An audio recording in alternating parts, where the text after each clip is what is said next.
సంఘాలు ఖాళీ అయిపోవడానికి కారణం ఓన్లీ 2 పాయింట్స్. ఈ 2 పాయింట్లో కూడా ఫస్ట్ పాయింట్ తెలుసా? ఒక సంఘం నుంచి కుటుంబాలు దూరం అయిపోతున్నాయంటే సేవకుడి క్యారెక్టర్ మంచిది కాదు. నేనైతే ఇదే ఆలోచిస్తా. ఒక విశ్వాసి ఒక కుటుంబం సంఘానికి దూరం అయ్యారు అనుకుంటే వాళ్ళ మీద నెపం మోపను నేను.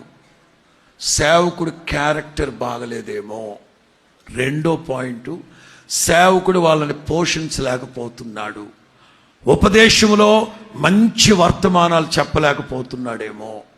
ఎందుకు చెప్పలేకపోతున్నావు సేవకుడు అంటే, నాకు క్షణం తీరికుండదు. అది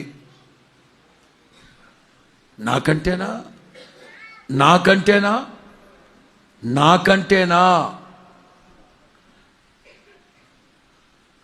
2026 ఎవ్వరికి సభలకు డేట్లు ఇవ్వాల నేను. ఏం సార్ మీకు అదే చెప్పానా?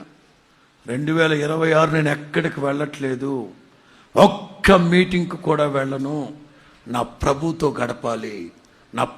గడపాలి, బైబిల్ బాగా చదవాలి. హిబ్రూ, గ్రీక్, లాటిన్ ఆ బైబిల్ అన్నీ తెచ్చుకున్నాను, అవి చదవాలి. సేవ బాగానే ఉంది, ఇంకా ఏదో అసంతృప్తిగా ఉంది, మీటింగ్లన్నీ ఆపుకున్నాను. ఈ 2026 ఎక్కడికి వెళ్ళట్లే. రేపు ఏలూరు జ్యోతిరాజు గారి దగ్గరికి, ఎల్లుండి చీరాల, ఆ మరుసటి రోజు పూణే. ఇక అంతే. ఏప్రిల్, మే, జూన్ ఎక్కడికి సంవత్సరం అంతా ఎక్కడికి వెళ్ళట్లే. చదవాలి. క్రొత్త మర్మాలు నా సంఘానికి నేను చెప్పాలి. ఎంత బిజీగా ఉండి నేనే సభలు సమావేశాలు మానుకొని ఖాళీగా మందిరంలో కూర్చుంటే మిగతా వాళ్ళు ఎందుకు చదవట్లేదు నాకు తెలియట్లేదు.